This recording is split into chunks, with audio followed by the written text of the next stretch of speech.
tentang rencana berkumpulnya Raja-Raja Nusantara bagaimana? Iya, sebenarnya Raja-Raja Nusantara itu punya satu punya satu impian bahwa Raja-Raja Nusantara, Raja-Raja Malaysia, Raja-Raja Bangkok Thailand, Raja Filipina dan lain sebagainya mengatakan bahwa aku ki turunan Mojopahit. Nah, berarti termasuk Nusantara mereka. Nusantara.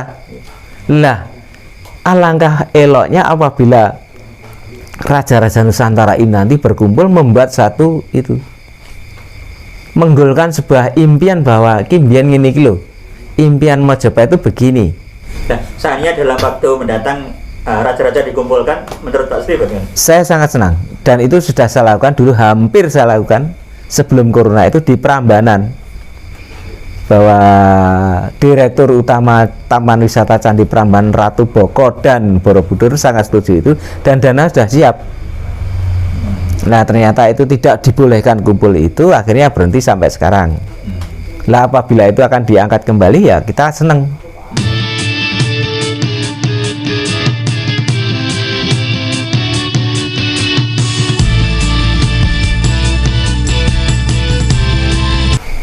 Karena semacam hal tersebut pernah terjadi di Bali Itu jalan tol itu Jalan tol itu mandek, negara ndak ada duit. Akhirnya 9 raja kumpul membuat satu konsorsium, akhirnya maju neng Cina, dadi jalan tol Bali loh. Walaupun di situ banyak yang tidak setuju, karena banyak sekali tanah-tanah adat keterjang.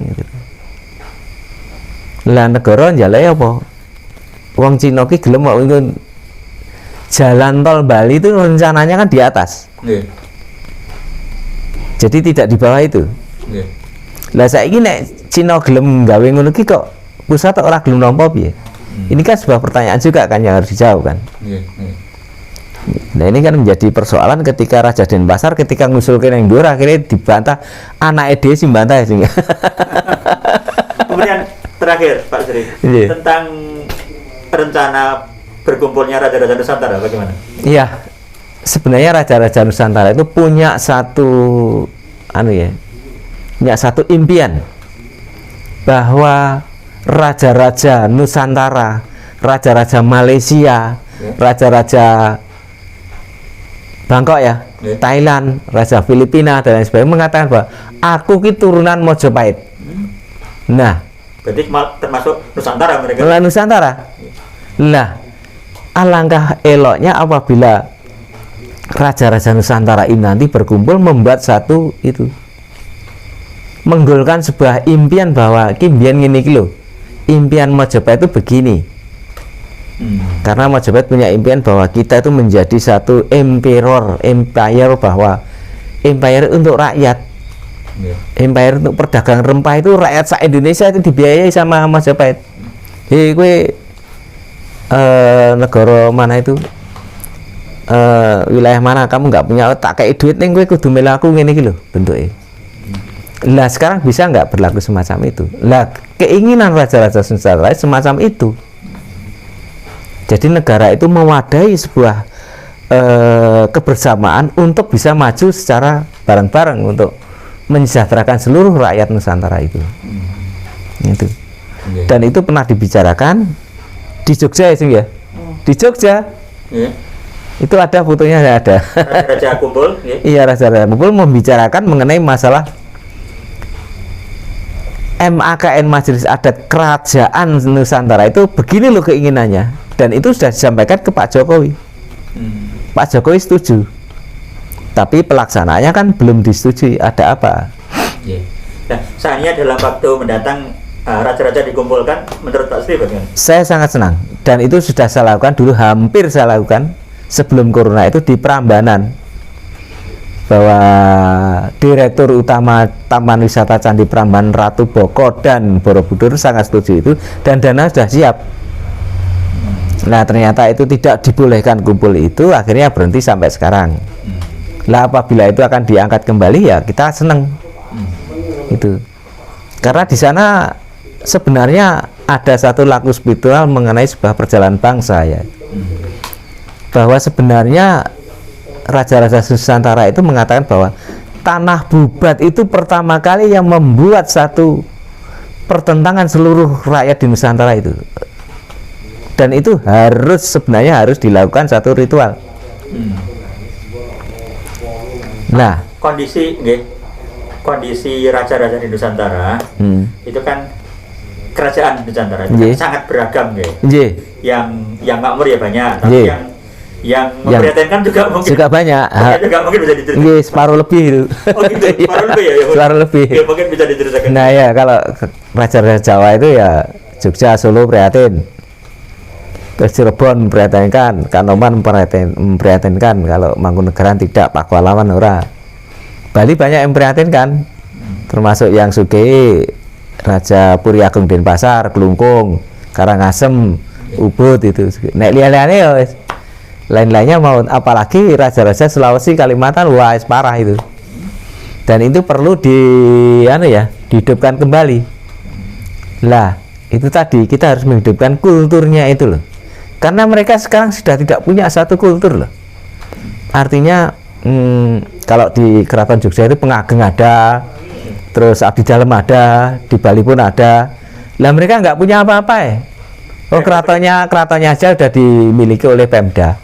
Iya, dan kayaknya perhatian pemerintah nggak ada sama sekali. Iya, nggak ada sama sekali. Ini kan bantuan pun nggak ada. Nggak ada. Ini kan parah. Karena mereka dulu ketika zaman Pak Karno melakukan satu kemerdekaan, mereka ditarik dan mereka selalu mengatakan, aku bergabung dengan Indonesia. Nah, gimana itu? Seluruh kerajaan loh.